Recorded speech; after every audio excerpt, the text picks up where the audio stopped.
हुजूर इरशाद फरमाते हैं कि मैं अपनी उम्मत के लोगों का नाम लेके उन्हें बुलाऊंगा तो उम्मत मुझसे कहेगी, हुजूर फरमाते उम्मत मुझसे कहेगी, आका आपको मेरे नाम की कैसे खबर, आपको ये कैसे पता चला कि मेरा नाम ये है। तो हुजूर इरशाद फरमाते मैं कहूंगा, अय मेरी उम्मत, जब तू जिंदगी में मुझ पर दरूद पढ़ा करती, अय मेरी उम्मत के लोगों, जब तुम जिंदगी में मुझ पर दरूद पढ़ा करते थे ना, तो जब फरिश्ते तेरा दरूद लेकर के मेरी बारगाह में आते थे तो दरूद के बाद वो ये बताते थे कि आका इस दरूद को फलां ने पढ़ा है। हुजूर मुस्कुरा के कहते हैं मैं तुझे दरूद की वजह से पहचानता हूं, मैं तुझे दरूद की वजह से जानता हूं। अच्छा, फरिश्तों ने हुजूर की बारगाह में आपका नाम बताया था, लेकिन जैसे आप हुजूर के सामने आए, हुजूर ने आपके चेहरे से पहचान लिया, यही वो शख्स जिसने जिंदगी में मुझ पर दरूद पढ़ा। प्रोफेसर वासिफ अली वासिफ से पूछा गया दरूद पढ़ने की शर्त क्या है, तो वासिफ अली वासिफ फरमाते हैं कि दरूद पढ़ने की एक ही शर्त है। बोले वो क्या? बोले वो शर्त यह है कि दरूद पढ़ने वाला यानी आप लोग, दरूद पढ़ने वाला और जिस पर दरूद पढ़ा जाए यानी मदीने वाले आका।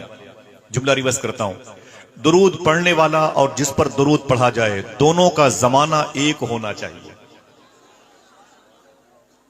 समझ रहे हैं? दरूद किसे पढ़ना चाहिए?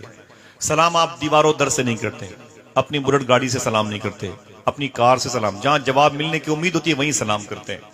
आप दरूद पढ़ें तो उसकी बारगाह में जो आपके सामने हो। दरूद पढ़ने के लिए जो शर्त है वो ये है, दरूद पढ़ने वाला भी हो, जिस पर दरूद पढ़ा जाए वो भी हो, तब दरूद पढ़ना चाहिए, वरना दरूद नहीं पढ़ना चाहिए। उसने कहा बाबा फिर हम दरूद ना पढ़े? कहा क्यों? कहा इसलिए कि हम हुजूर के जमाने में नहीं। तो प्रोफेसर वासिफ अली वासिफ फरमाते तूने सच कहा, तू हुजूर के जमाने में नहीं था, लेकिन यह भी हकीकत है कि हुजूर तो तेरे जमाने में है। हुजूर सैयदी शाह सूफी सुल्तान मियां शाह साहब क़िबला से पूछा गया दरूद पढ़ने का तरीका क्या है? इन जुमलों को लिखें आप सोने की कलम से, दरूद पढ़ने का तरीका क्या है? तो सूफी साहब फरमाते हैं कि दरूद पढ़ने का वही तरीका है जो नमाज पढ़ने का है। दरूद पढ़ने का वही तरीका है जो नमाज पढ़ने का है। पूछा गया नमाज पढ़ने का तरीका क्या है? आप फरमाते हैं कि आका करीम सल्लल्लाहु अलैहि वसल्लम ने इरशाद फरमाया, ऐसे नमाज पढ़ो या तुम खुदा को देख रहे हो या खुदा तुम्हें देख रहा है।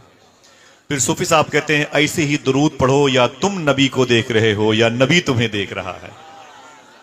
इसे हुजूरी का तरीका कहते हैं। ये आपको हाजिर बाश कर देगा। आपके शहर से अमरडोभा, ये बस्ती, ये खलीलाबाद, ये गोरखपुर, ये फैजाबाद, ये अयोध्या, ये सुल्तानपुर, ये प्रतापगढ़, ये बनारस, ये जमनपुर, शेराज़ हिंद, ये लखनऊ और कानपुर की जो जमीन